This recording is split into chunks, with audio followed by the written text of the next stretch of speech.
Bonjour à toutes et tous. Alors, on est déjà une trentaine d'inscrits pour notre webinaire Mesurer l'impact écologique et social de mon organisation, donc, qui est élaboré et travaillé avec Mouvement Impact France et notamment Octave qui est parmi nous et qui va pouvoir dérouler les différentes slides. Donc, très rapidement, donc, je me présente, Yasmine Kertinger. Donc, moi, je suis en charge du jet environnement et plus particulièrement aussi de la plateforme Sorezo. Donc, en tant que coffreur de solutions, peut-être vous connaissez déjà la plateforme Sorezo, qui est la plateforme des Green Tech du Grand Est. Donc, l'idée à travers cet outil, c'est vraiment d'accompagner la transformation environnementale des entreprises et industries du territoire grâce au Green Tech et grâce à l'implémentation des solutions innovantes au sein même de ces entreprises et industries.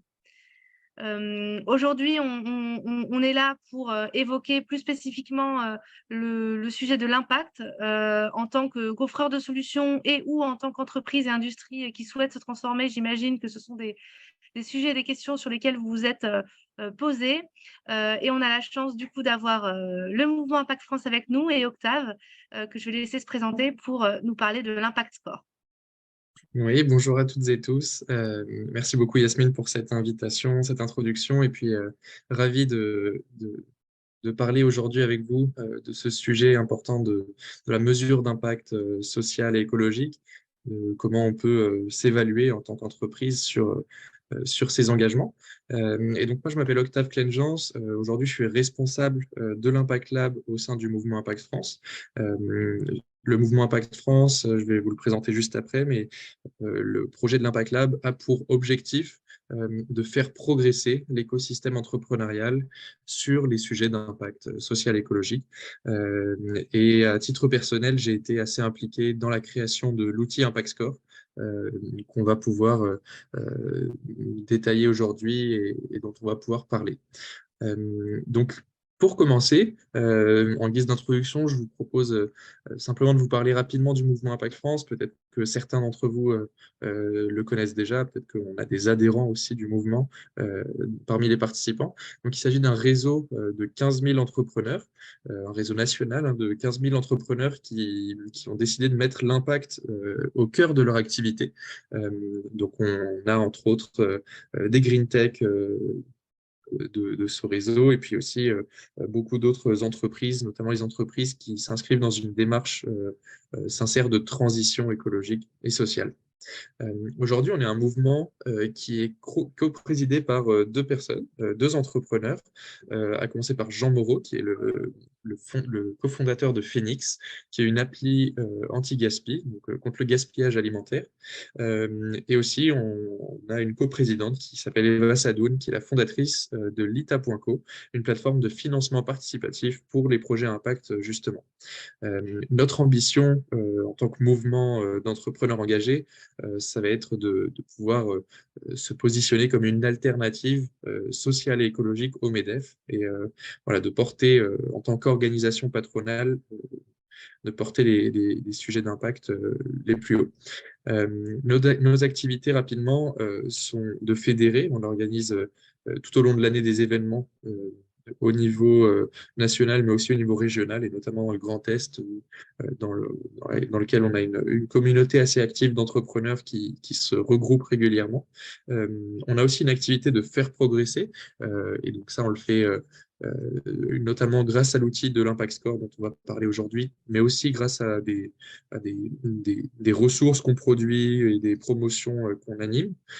Et enfin, on a une dernière activité qui est celle d'influencer. Influencer, on le fait en faisant beaucoup de plaidoyer, en portant haut et fort les besoins, les appels des adhérents du mouvement pour pouvoir faire des propositions à des acteurs politiques et faire évoluer le contexte réglementaire de manière favorable aux entreprises à impact. Cela étant dit, je voulais peut-être commencer par une brève introduction de ce qu'on entend par économie à impact, puisque avant de parler du sujet de la mesure et de mesurer son impact, ça me semblait important de commencer par ça. Rapidement sur le fait de se transformer aujourd'hui Il est assez évident qu'il y a des sujets importants autour de la transformation, puisque 88% des Français se disent prêts à changer de marque s'ils n'en partagent pas les valeurs, selon un sondage qu'on a fait avec Harris Interactive, et que aussi les travailleurs ont ce critère d'impact de manière assez importante dans leur choix d'emploi notamment. Ces facteurs-là sont importants et aussi on observe que des entreprises s'engageant sincèrement et par exemple ayant une stratégie RSE ont une performance qui va être 13% supérieure aux autres entreprises. Euh, donc le sujet aussi, le chiffre important, c'est celui de 88%. C'est le nombre de pourcentage d'entreprises qui veulent opérer un changement de modèle. Mais le problème, c'est qu'on a assez peu de ces entreprises qui ont déjà commencé à mettre en place un plan d'action. Et c'est justement tout ce qu'on essaye de proposer avec l'outil de l'Impact Score. Cette cartographie, rapidement, pour vous présenter les différents degrés d'engagement sur lesquels on a travaillé Mouvement Impact France, qui permet en fait de comprendre un peu quelles sont les entreprises à impact et comment on les différencie de la RSE notamment. Ce qu'on observe, donc il y a deux critères qui sont pris en compte. En abscisse, on voit la place de l'impact qui est dans le cœur d'activité, dans le modèle économique. Donc, plus on est à droite, plus l'entreprise cherche à avoir un impact positif dans son cœur d'activité. Et en ordonnée, vous retrouvez les questions autour du partage du pouvoir et de la valeur, qui sont aussi des dimensions très importantes à prendre en compte. Et comme vous pouvez le voir, donc le plus en haut à droite, euh, selon le mouvement Impact France, pourrait être défini comme entreprise à impact. Il ne suffit pas aujourd'hui d'avoir un impact positif dans son cœur d'activité, mais il faut aussi avoir un mode d'organisation qui est cohérent en interne avec des politiques de partage du pouvoir, de la gouvernance notamment, et de la valeur, savoir partager la valeur créée par l'entreprise.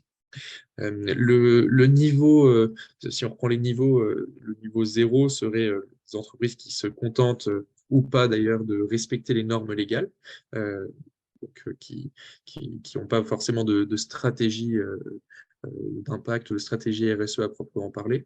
On a ensuite les entreprises qui justement ont mis en place une stratégie RSE, donc ont une vraie réflexion sur ces sujets et s'engagent sur ces sujets, mais elles cherchent avant tout à limiter leurs externalités négatives. Euh, c'est l'objectif principal des entreprises avec une stratégie RSE. On a ensuite les entreprises qui vont être engagées. Engagées, donc on considère ces entreprises-là comme un niveau au-dessus, puisqu'elles vont sincèrement questionner leur activité, elles vont être prêtes à faire des renoncements, elles vont travailler sur une raison d'être notamment, et puis elles vont essayer de partager un peu plus la gouvernance notamment. Euh, donc, c'est ces entreprises-là, notamment le mouvement des entreprises à mission qu'on peut mettre dans ces entreprises engagées. Et effectivement, les entreprises à impact, je le disais, qui cherchent, enfin, qui se sont créées pour avoir un impact positif et qui, en plus de ça, ont un bon partage du pouvoir et de la valeur. On voit les structures de l'ASS qui sont partout en haut, puisque toutes n'ont pas forcément la recherche d'un impact positif, euh, mais statutairement, elles se doivent de partager au mieux le pouvoir et la valeur, en tout cas. Un zoom rapide sur le niveau 0 des entreprises contraintes par les normes légales. Donc là, on peut retrouver des noms d'entreprises qui sont souvent taxés de green ou de social washing et qui n'ont pas encore mis en place véritablement de stratégie RSE. Euh, et donc qui se contentent du minimum, en tout cas. Euh, on a effectivement, comme je le disais, des entreprises avec une stratégie RSE et, euh, et du coup qui cherchent à s'engager à s'engager sur ces sujets d'impact social et écologique. Ces entreprises-là, généralement, publient un rapport RSE. Elles ont des actions concrètes qui ont été mises en place pour limiter leurs externalités négatives, aussi bien sociales que écologiques. Et elles ont des vraies préoccupations sur ces sujets. Euh, Souvent, elles peuvent être guidées par le référentiel ISO 26000, qui aujourd'hui fait autorité sur des sujets de RSE. On a ensuite donc les entreprises engagées. Pour répondre à la question de Fabienne dans le chat, c'est ici plutôt qu'on va être amené à les placer, qu'on va être amené à placer les entreprises à mission, parce que ces entreprises engagées, voilà, se dotent d'une mission, d'une raison d'être, et puis en plus de ça, voilà, elles vont vraiment re-questionner leur activité. Elles peuvent effectivement renoncer à des choses, et puis en plus de minimiser leurs externalités négatives, elles vont aussi se mettre dans une recherche d'un impact positif. Et donc, les entreprises qu'on peut voir en bas en sont des bons exemples. Euh, Ce qu'il faut souligner également, c'est que en tant que société à mission, par exemple, il y a des enjeux autour de la gouvernance participative et démocratique qui doivent être mis en place et qui font la caractéristique justement des entreprises engagées. Euh, et justement, pour faire un zoom rapide sur le statut de société à mission, aujourd'hui, donc c'est un statut que vous connaissez sûrement, qui est né en 2019 avec la loi Pacte. Aujourd'hui, on a plus de 1000 entreprises, on a passé cette barre début 2023, 1000 entreprises qui sont sociétés à mission, dont 2 tiers de PME et de petites entreprises aussi. Concrètement, ça consiste à ajouter dans les statuts une mission, une raison d'être, euh, qui sont liés à des objectifs sociaux et environnementaux. Une mission qui va être vérifiée de manière régulière tous les 2-3 ans par un organisme tiers indépendant. Euh,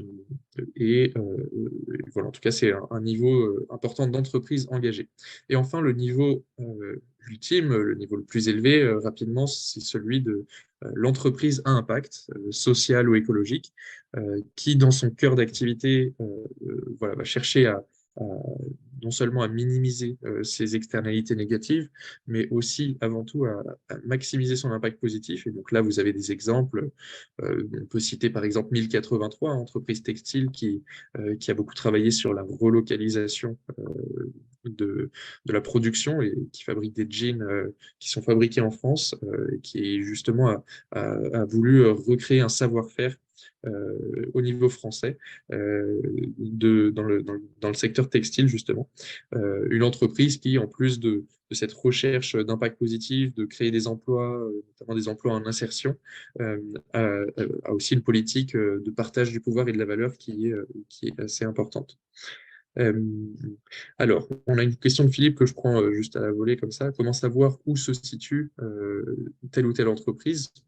Effectivement, les frontières peuvent parfois être un peu floues, mais c'est généralement avec votre activité, vous pouvez réussir à vous situer généralement sur ce sujet-là.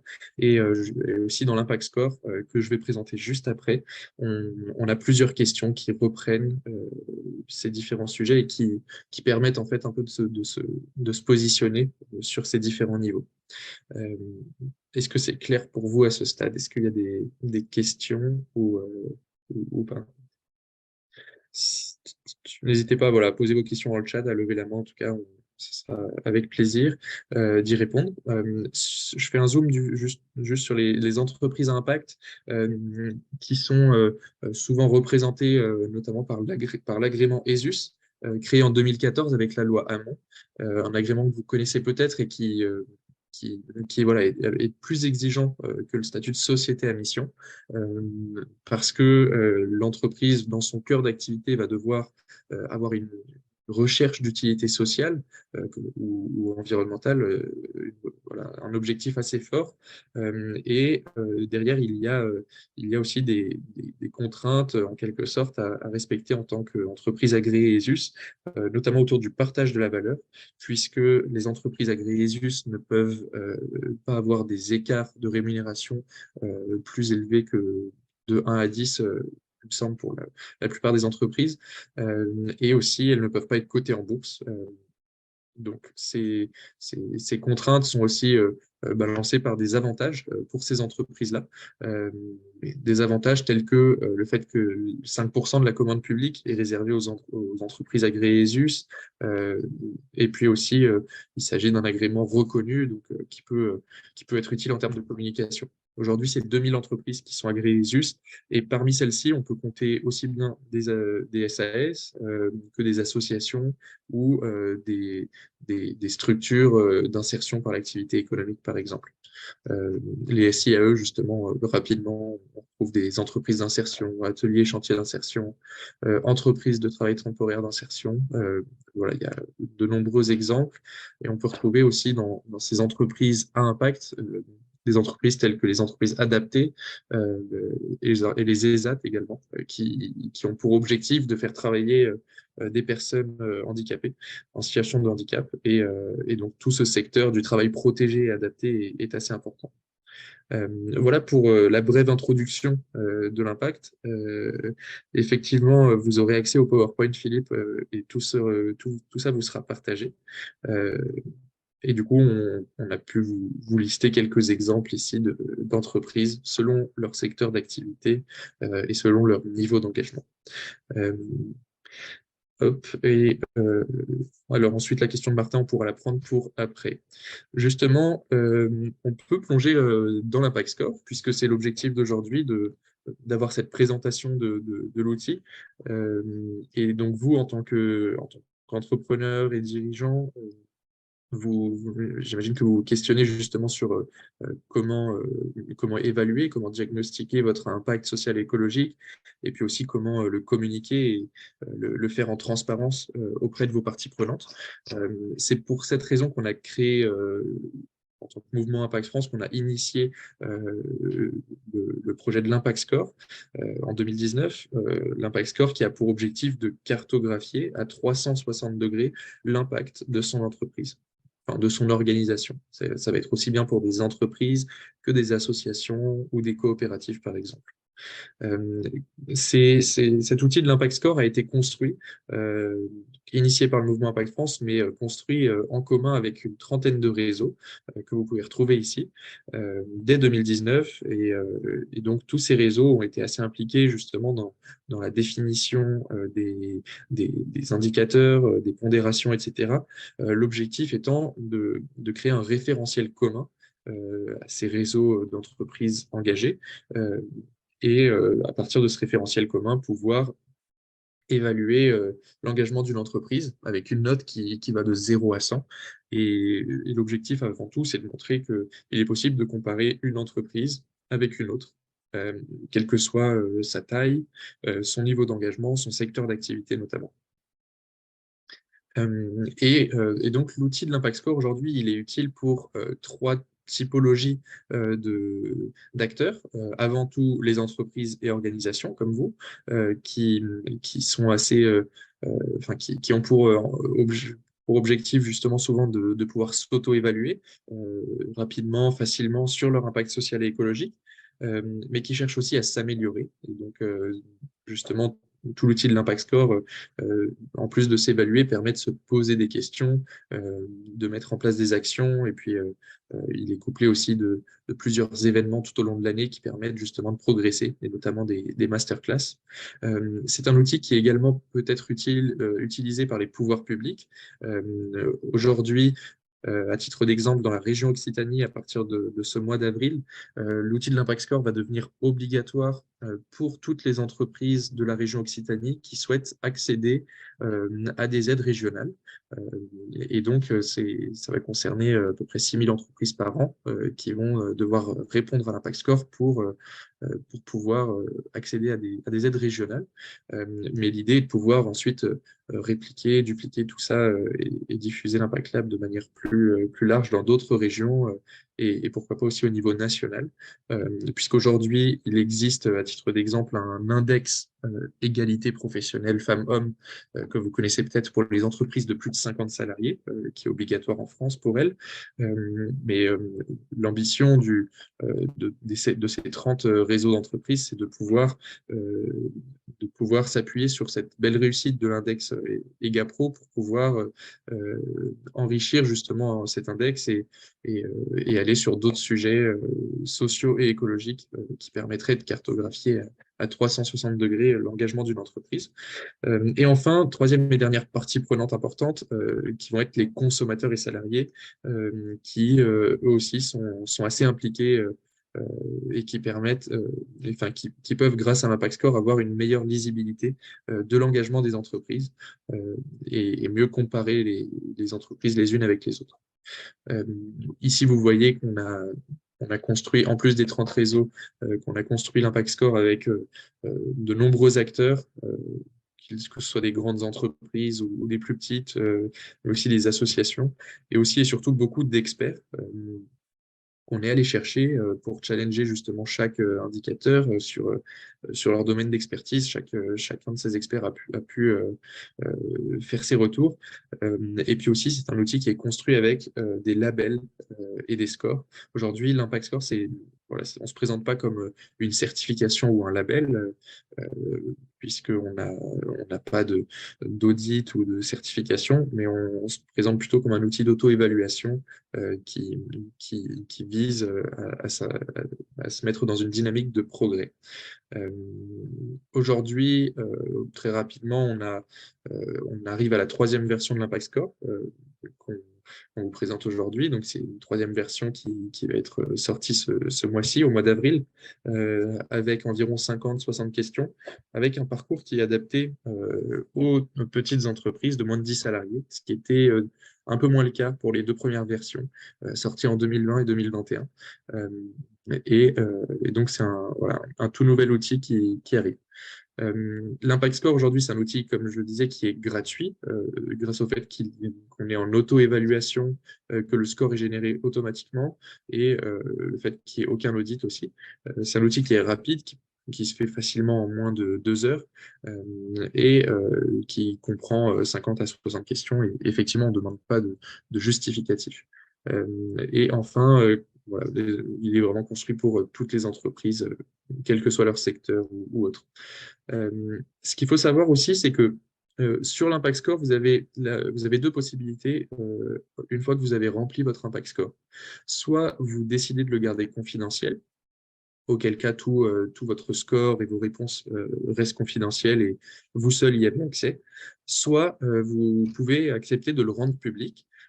Et donc, en le rendant public, vous mettez votre score en transparence, que vous pouvez retrouver sur le site de l'Impact Score, mais aussi vous mettez en transparence toutes les réponses apportées en open source, justement, qui peuvent être téléchargées dans un document PDF. Aujourd'hui, l'Impact Score, c'est un outil qui a été fait par 1500 entreprises, enfin, qui a été réalisé par 1500 entreprises et avec un score moyen de 55 sur 100. Comme je le disais, il permet justement de se mettre dans cette dynamique de progrès. Donc, l'idée, c'est de pouvoir, dans un premier temps, faire son autodiagnostic de l'Impact Score, ensuite identifier les actions prioritaires à mettre en place, donc vraiment avoir un plan d'action, potentiellement se faire accompagner, effectivement mettre en place des actions. Et l'idée ensuite est de pouvoir réévaluer son Impact Score quelques mois après ou 1 an après, par exemple, et de voir quelle a été la progression, puisque c'est la dynamique de progrès qui est importante pour l'Impact Score. Ici, vous avez quelques exemples des 1500 entreprises qui ont fait leur Impact Score jusqu'ici.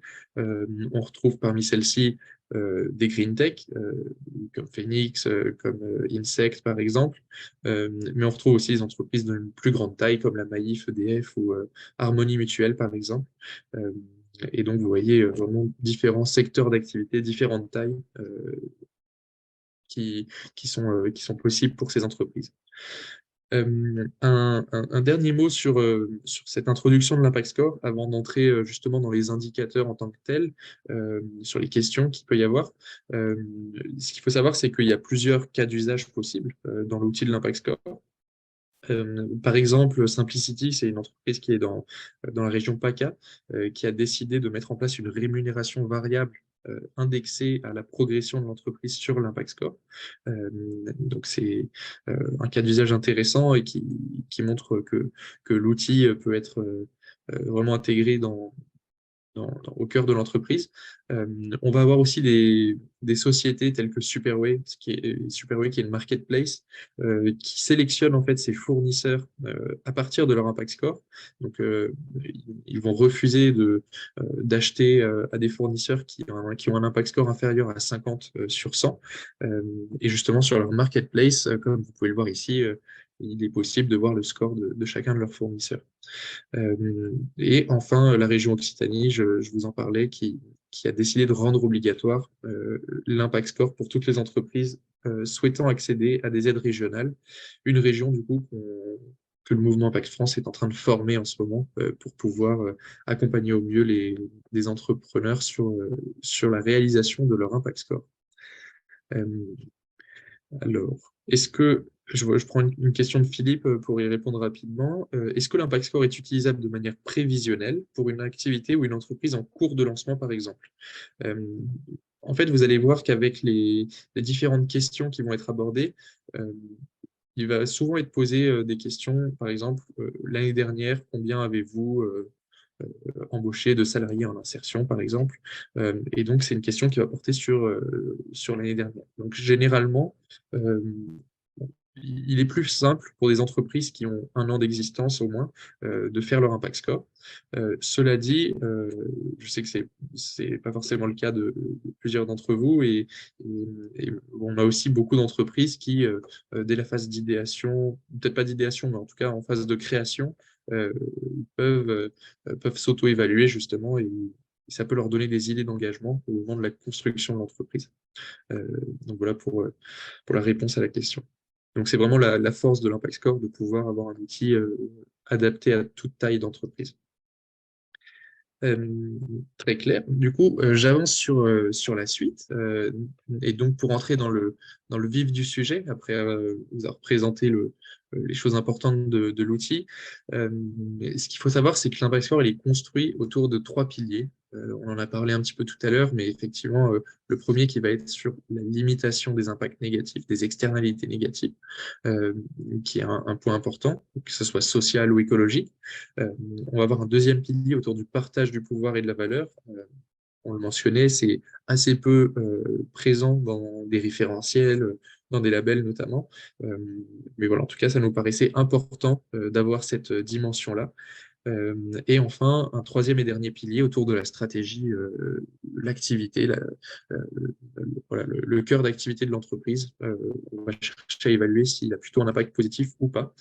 Et donc, ce sur quoi on est arrivé, ce sur quoi on a atterri, c'est un outil comme celui-ci avec 20 principes d'action qui permettent justement euh, de s'auto-évaluer sur son impact social et écologique à 360. Et globalement, dans ces 20 principes d'action, on arrive à couvrir tous les champs. À prendre en compte quand une entreprise s'engage. Et donc, pour commencer, par exemple, par le premier pilier, euh, dans le premier pilier, vous voyez qu'il est séparé en 2 parties. On va commencer par impact social. Impact social, on entend par là de quelle manière l'entreprise va avoir une politique de recrutement inclusive, va avoir des salariés euh, qui viennent, enfin, qui sont assez représentatifs de la France, donc qui vont avoir des salariés qui résident en quartier prioritaire de la ville, avoir aussi une égalité femmes-hommes, une inclusion de travailleurs éloignés de l'emploi, par exemple des personnes en insertion ou en situation de handicap, mais aussi une entreprise qui va chercher à intégrer des jeunes et des seniors. Donc ça, c'est le premier point qui est assez important pour une entreprise. Euh, on va avoir aussi sur la partie impact écologique, donc on va chercher à mesurer si l'entreprise mesure son bilan carbone, par exemple, si elle a des actions de ce type-là, et puis aussi si elle a des actions pour réduire son bilan carbone. Euh, du coup, vous verrez qu'il y a des questions à chaque fois qui sont un peu différentes selon la taille de l'entreprise. Par exemple, pour les petites entreprises de moins de 10 salariés, souvent, il va être difficile de mesurer son bilan carbone. Et donc, pour celle-ci, on va poser des questions qui vont être un peu plus directes et plus faciles pour elles à répondre, mais qui permettent quand même d'évaluer leur niveau d'engagement. Toujours sur l'impact écologique, on va poser aussi d'autres questions autour de la biodiversité, les ressources naturelles, et puis l'économie locale notamment. Sur le partage du pouvoir et de la valeur, donc là, on va chercher dans le partage du pouvoir à évaluer de quelle manière la prise de décision est partagée avec les parties prenantes. Euh, et donc, les parties prenantes, ça va être notamment les salariés, mais aussi d'autres parties prenantes. Euh, et puis ensuite, on va chercher aussi à évaluer la progression des salariés, la stabilité au travail, par exemple. Euh, sur les questions de partage de la valeur, euh, le partage de la valeur, donc ça va être un sujet important. Donc, on va évaluer notamment les écarts de rémunération, s'ils sont importants, mais aussi le fait de partager la valeur, notamment avec de l'actionnariat salarié, de partager la valeur avec ses salariés de cette manière, par exemple, euh, mais aussi d'autres sujets tels que les placements financiers ou le mécénat. Et enfin, sur la stratégie impact, avant de creuser tous ces points-là, vous verrez qu'il y a pour chaque action, en fait, quelques sous-questions. Euh, et donc, on va essayer de les creuser sur la demi-heure qui nous reste, euh, enfin, sur les 20 minutes qui nous restent avant d'aller sur les questions-réponses plutôt. Euh, et donc, sur la stratégie impact, donc, on va chercher à évaluer la mission de l'entreprise, mais aussi si l'entreprise mesure l'impact de son cœur d'activité, et puis aussi si elle a des labels, des agréments. Euh, et pour répondre donc à Nicolas sur sa question autour des achats durables et inclusifs, ce qu'on entend par là, c'est de quelle manière l'entreprise va sélectionner des fournisseurs, des prestataires qui sont engagés, et notamment qui peuvent avoir des labels ou des agréments. Euh, donc tout ça, on pourra le creuser juste après, mais en tout cas, c'est de cette manière qu'on évalue l'engagement euh, des fournisseurs. Ce qu'il faut savoir, donc, c'est que ces trois piliers-là comptent chacun pour un tiers de la note. Il faut donc être équilibré pour avoir un bon impact score. Euh, et ça nous semble important, justement, de se questionner sur ces impacts à 360. Euh, et donc, pour chaque question, vous verrez que chaque option de réponse peut apporter plus ou moins de points, entre 0% des points et 100% des points sur chaque question. Euh, Hop. Et si ça vous va, on peut essayer de se plonger rapidement dans les différentes questions qui sont posées. Euh, je vais passer rapidement, mais n'hésitez pas si vous avez des questions ou remarques sur les différentes questions. On commence donc par le premier pilier, limitation des impacts négatifs. Euh, et donc, on commence avec les questions autour de l'impact social. Ce qu'il faut savoir rapidement, c'est qu'aujourd'hui, on a 12 millions de personnes en situation de handicap en France, qui sont des personnes qui ont parfois des handicaps invisibles et qu'on ne perçoit pas. Ces personnes-là sont souvent éloignées de l'emploi, puisque 18% d'entre elles étaient au chômage en 2019, soit à peu près le double du reste de la population. Donc, très concrètement, il y a une question qu'on pose qui est la part des postes occupés par des travailleurs en situation de handicap. Euh, la loi fixe un objectif de 6%. Donc, si vous allez au-delà de 6% de personnes en situation de handicap dans vos équipes, vous prendrez alors tous les points. Euh, on va avoir ensuite des questions autour de l'embauche de personnes situées en situation d'insertion. En insertion, on entend par là des personnes qui étaient bénéficiaires des minima sociaux, donc notamment du RSA, des personnes qui étaient jeunes sans diplôme, donc les moins de 26 ans qui n'ont pas le bac notamment, des personnes arrivées en France récemment, il y a moins de 3 ans. Euh, et donc voilà, en fait, ça reprend les critères des entreprises d'insertion. Et donc, on va chercher à poser cette question-là aux entreprises sur le pourcentage des recrutements qui ont été faits auprès de personnes en insertion. Euh, on va ensuite chercher à évaluer le soutien de publics fragiles. Et donc, on a notamment une question qui est assez importante sur les quartiers prioritaires de la ville. Quelle est la part des postes occupés dans votre entreprise par des salariés qui résident en QPV? Euh, la moyenne aujourd'hui, ce qu'il faut savoir, c'est que 8% de la population française environ vit en quartier prioritaire de la ville. Euh, mais c'est une population qui est assez éloignée de l'emploi et donc on va chercher à valoriser les entreprises qui emploient des personnes situées en QPV. Euh, on va avoir aussi une question sur le lieu d'implantation de votre entreprise. On va valoriser les entreprises qui cherchent à s'implanter soit dans des QPV, soit dans d'autres types de zones, notamment des zones rurales à revitaliser ou des bassins d'emploi à redynamiser. Euh, on a aussi une question toujours sur l'impact social qui est assez importante, qui va être on va chercher à demander si l'entreprise a mis en place une démarche de conception universelle. Par conception universelle, on entend par là euh, le, le fait le fait de penser des produits dans leur conception, des produits qui vont être accessibles au plus grand nombre. Donc là, par exemple, on a l'exemple de masques inclusifs qui sont fabriqués à Toulouse, donc un produit qui permet à des personnes en situation de handicap de comprendre au mieux ce qui peut être dit grâce à ce masque. Et la conception universelle peut concerner aussi, par exemple, le prix appliqué, faire en sorte que les produits qu'on fabrique soient accessibles financièrement au plus grand nombre. Euh, on a ensuite une question.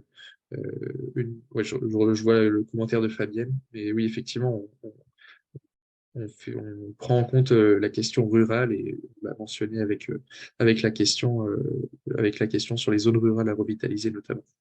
Euh, sur l'égalité femmes-hommes, donc là, on a plusieurs questions. Ce qu'il faut savoir, c'est que pour les entreprises de plus de 50 salariés, on s'appuie sur l'index égalité professionnelle femmes-hommes, puisqu'il prend en compte différentes actions intéressantes. Mais en fait, on pense qu'il est aussi important pour les entreprises de moins de 50 salariés de se poser ces questions-là, de progresser sur ces sujets. Et c'est pour cette raison qu'on pose des questions telles que, pour les TPE par exemple, votre entreprise a-t-elle atteint la parité femmes-hommes? Donc, est-ce qu'il y a autant de femmes que d'hommes? Est-ce que l'entreprise est dirigée par une femme, par exemple? On va avoir des questions qui vont être optionnelles, notamment sur le fait d'avoir mis en place un référent LGBT ou harcèlement. Et enfin, on a aussi d'autres questions sur l'égalité femmes-hommes qui vont porter, par exemple, sur l'écart de rémunération entre les hommes et les femmes à poste donné sur l'organisation, l'écart d'augmentation, et puis aussi notamment la part des sièges du conseil d'administration occupés par des femmes l'année dernière. Ça peut être du conseil d'administration ou d'un organe de gouvernance. En tout cas, voilà, c'est un sujet important euh, et on voit des entreprises qui progressent rapidement, en tout cas aujourd'hui, sur ces sujets. Enfin, sur l'intégration des jeunes et des seniors, donc très simplement, on va demander aux entreprises quelle est la part des postes occupés par des travailleurs de moins de 25 ans, donc hors stagiaires, généralement, on mesure ça. On prend en compte aussi les alternants apprentis. Euh, et donc, aujourd'hui, les jeunes de moins de 25 ans sont une population assez éloignée de l'emploi, pour lesquels il y a un taux de chômage 3 fois plus élevé que pour le reste de la population. On cherche aussi à valoriser les entreprises qui ont des seniors dans leurs équipes, des plus de 55 ans, euh, et, euh, et donc voilà, qui cherchent à les employer, puisque eux aussi sont généralement éloignés de l'emploi. Euh, alors, je prendrai la question de Mariana pour plus tard peut-être. Euh, sur la partie impact écologique, une fois qu'on a vu cette partie sociale, donc la première chose qu'on va chercher à demander, c'est si l'entreprise mesure ou pas son bilan carbone. Donc très simplement avec les trois scopes, scope 1, scope 2, scope 3. Scope, enfin, je pense que vous connaissez globalement cette catégorisation, mais voilà, le scope 1 qui va être des émissions vraiment directes liées à la fabrication du produit. Scope 2 qui va être notamment des émissions indirectes, notamment liées aux consommations énergétiques.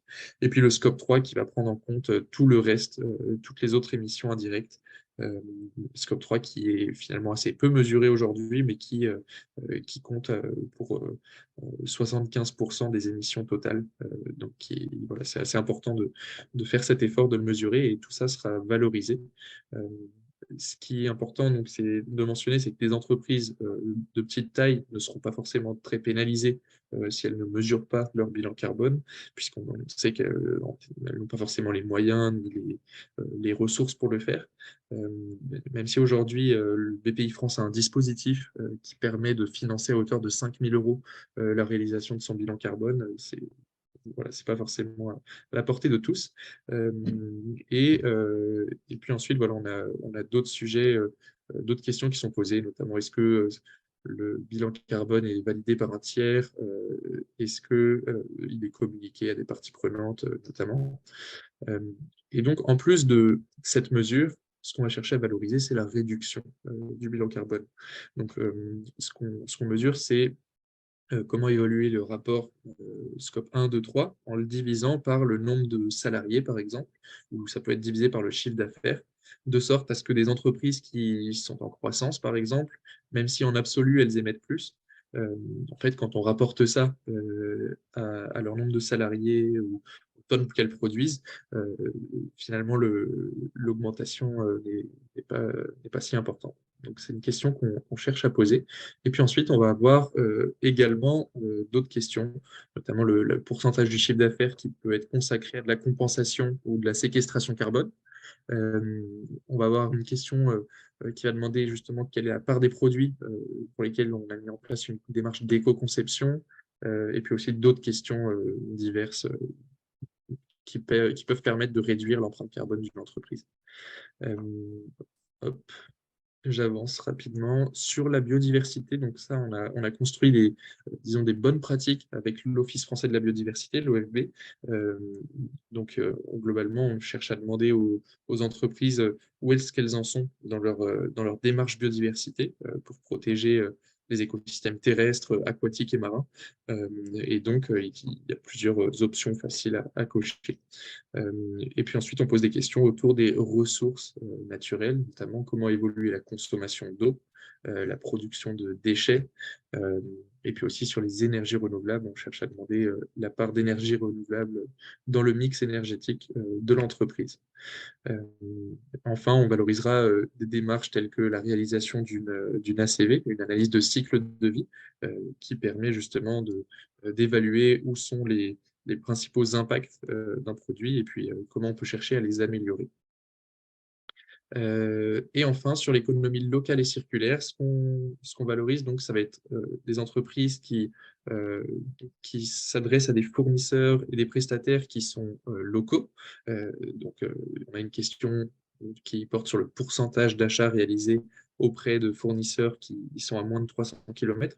On va avoir la même question pour l'échelle française et l'échelle européenne. Euh, voilà à peu près ce qu'il y a dans le premier pilier. Euh, sur le deuxième pilier, donc partage du pouvoir et de la valeur, euh, alors, je vois une question de Jacques Ludovic. Une TPE qui a un score à 100% dans un domaine très impactant va se trouver dégradée. Oh, car pas beaucoup. Non, je la prendrai après si vous voulez bien. Désolé. Sur le partage du pouvoir et de la valeur, donc, on commence par le partage du pouvoir. Et donc, désolé, ça fait beaucoup d'informations d'un coup, mais on vous partagera justement tout le contenu après.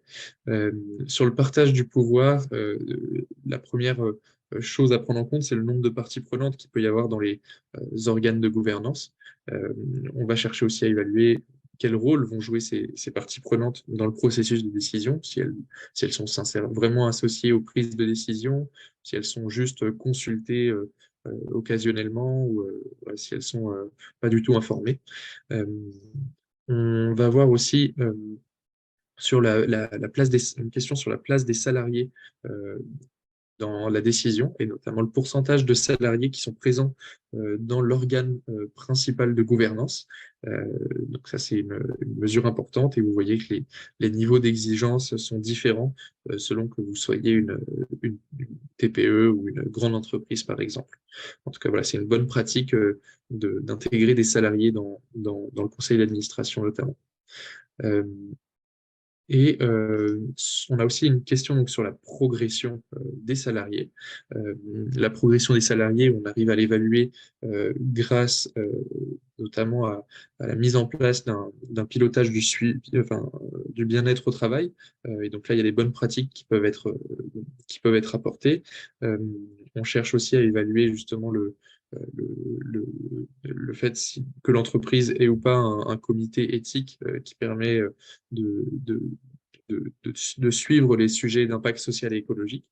Euh, et puis, en fait, sur les questions proprement parler de progression des salariés, euh, les entreprises qui cherchent à former au mieux leurs salariés vont pouvoir prendre plus de points effectivement sur ce pilier-là, euh, au même titre que celles qui arrivent à offrir de bonnes conditions financières à leurs salariés en les augmentant régulièrement, par exemple. Euh, donc voilà les sujets sur le partage du pouvoir.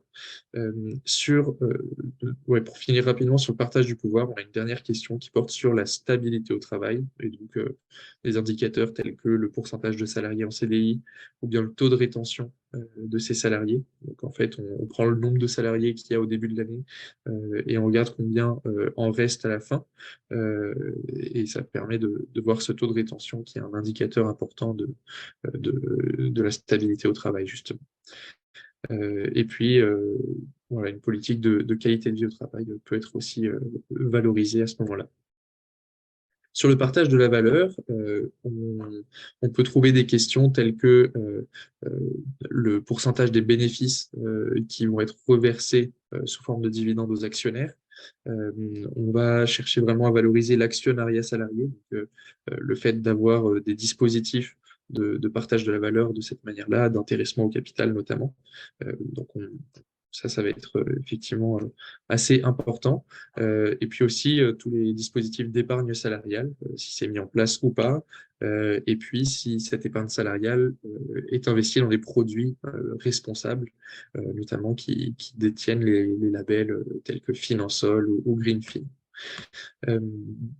Euh, sur les écarts de rémunération, on a une grille, enfin, on a un indicateur qui est assez important, et qui fait souvent débat, dont on discute beaucoup, mais qui est sur l'écart de rémunération entre le plus haut revenu dans l'entreprise et le plus bas, équivalent temps plein l'année dernière.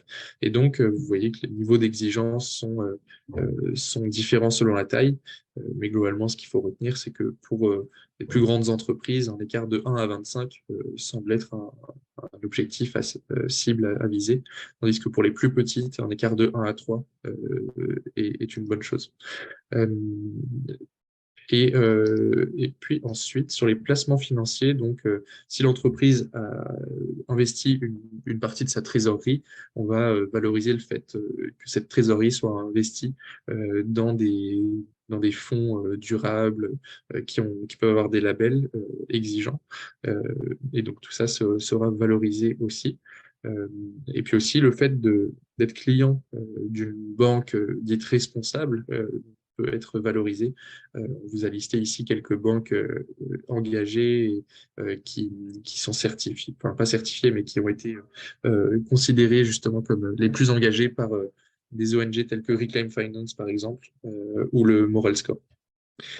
Et enfin, sur le mécénat, on vous pose une question assez simple qui est le pourcentage du chiffre d'affaires qui est consacré à du mécénat, qu'il soit financier, qu'il soit de compétences ou en nature. Je vois que l'heure tourne et je termine très rapidement sur le dernier pilier. Donc, sur le cœur d'activité, la première question qu'on pose, en fait, c'est à quels objectifs de développement durable parmi les 17 fixés par l'ONU auxquels vous répondez. Si vous y répondez, comment est-ce que vous intégrez justement la réponse à ces objectifs de développement durable dans votre stratégie? Pour le niveau 1, par exemple, le niveau 1 et 2, qui sont ceux des entreprises à impact, voilà, la recherche de contribuer à un ODD va être aussi importante, voire plus importante que la recherche d'une performance financière. Euh, Après, voilà, on peut avoir d'autres niveaux qui placent les ODD à des degrés d'importance moins importants, moins prioritaires. Euh, on va poser une question aussi sur la part du chiffre d'affaires consacrée à une mission d'utilité sociale ou écologique. Donc ça peut se mesurer selon la typologie de produit que vous avez. Certains peuvent avoir un impact positif, d'autres pas forcément. Mais c'est une question qui permet d'évaluer tout ça assez facilement. Pour les entreprises donc, qui disent répondre à des ODD et qui mettent ça dans leur cœur d'activité, euh, on a une question qui est assez importante pour les entreprises à impact, comme beaucoup d'entre vous aujourd'hui, qui est en fait si votre entreprise mesure l'impact positif généré par votre cœur d'activité. Donc ça peut se mesurer grâce à des tonnes de CO2 évitées, ça peut être mesuré grâce à des déchets évités, par exemple, ou d'autres indicateurs, notamment la notion de coût évité sur la société.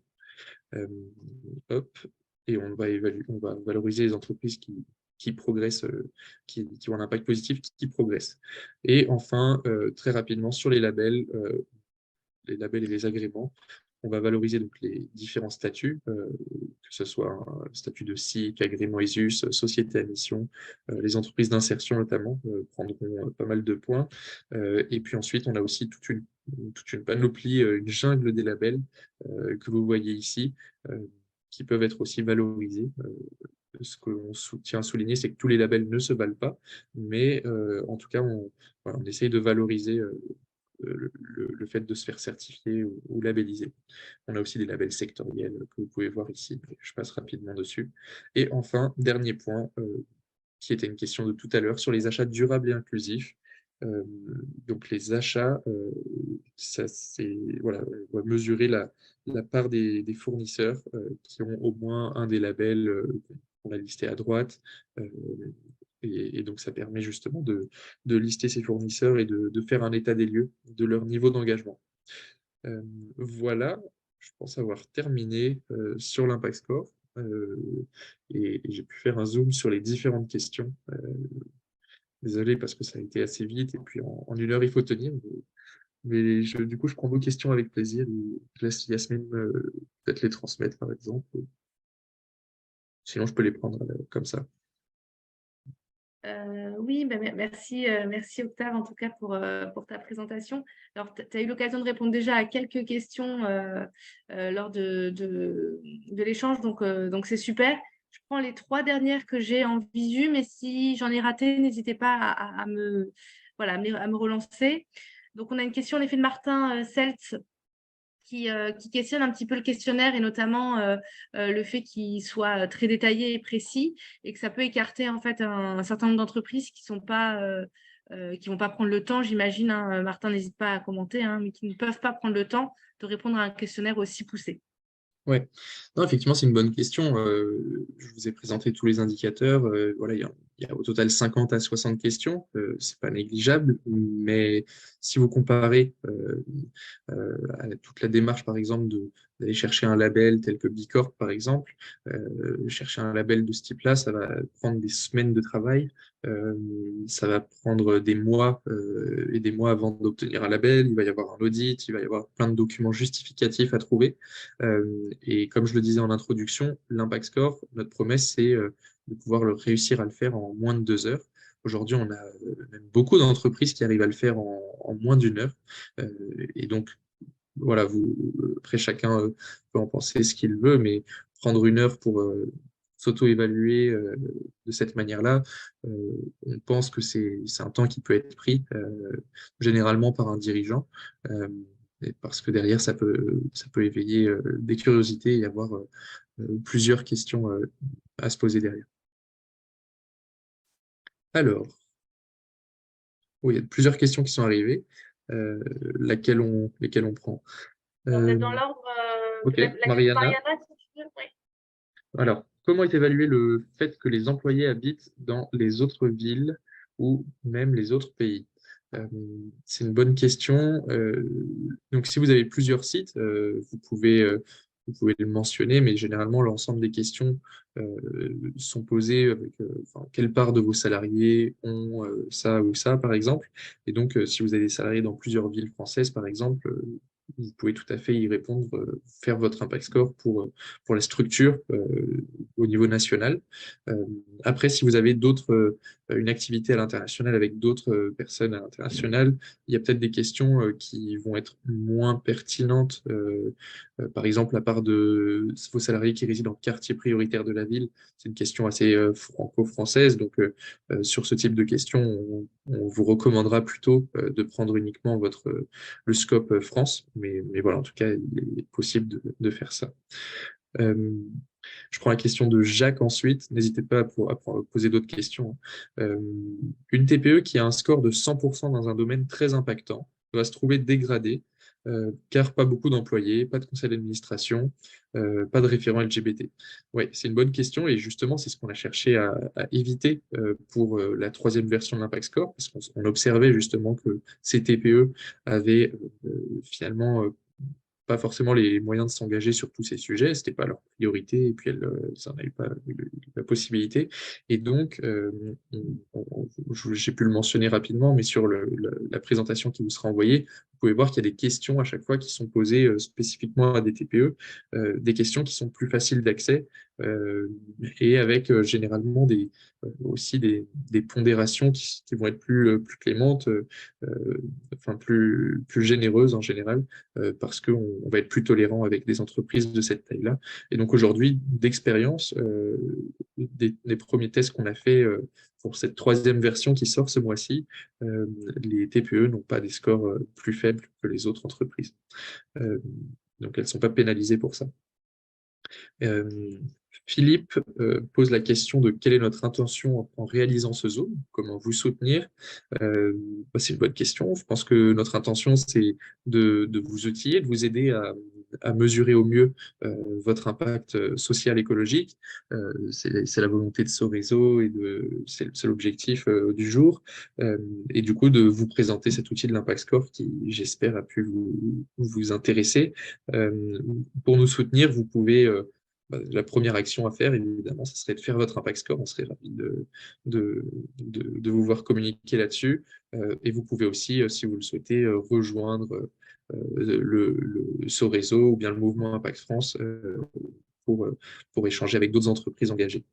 Euh, pour la question de Benjamin, la région Grand Est prévoit-elle également d'utiliser l'Impact Score comme crible d'éligibilité de ces dispositifs de financement?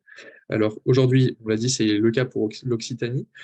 Pour l'instant, ce n'est pas le cas de la région Grand Est, mais si vous avez des relations placées à la région, n'hésitez pas à leur en parler ou à nous faire des mises en relation, on serait ravis. Et on échange en ce moment même avec plusieurs autres régions françaises pour dupliquer ça, notamment des régions qui s'intéressent à la notion de socio-éco-conditionnalité des aides. Euh, donc voilà, n'hésitez pas. Euh, Mesure d'impact. Et on a Philippe qui est assez actif dans le chat. Mesure d'impact, comptabilité triple, impact score, même combat, et quelle différence? Euh, la volonté est la même, hein, effectivement, c'est de pouvoir poser des nouveaux référentiels, montrer il y a d'autres manières d'évaluer la performance des entreprises que les critères financiers. Euh, et donc, ces différents outils le permettent effectivement. Euh, et donc, quelle différence il peut y avoir? Je dirais que l'Impact Score, c'est un outil qui permet vraiment de s'auto-évaluer et d'avoir une note sur 100. Comptabilité triple, en revanche, elle va chercher à mettre des indicateurs sociaux, écologiques au même plan que des indicateurs financiers. C'est des choses qui peuvent être intégrées justement au budget, aux éléments financiers. Mais voilà, on ne parle pas du tout de sujet financier généralement dans l'Impact Score.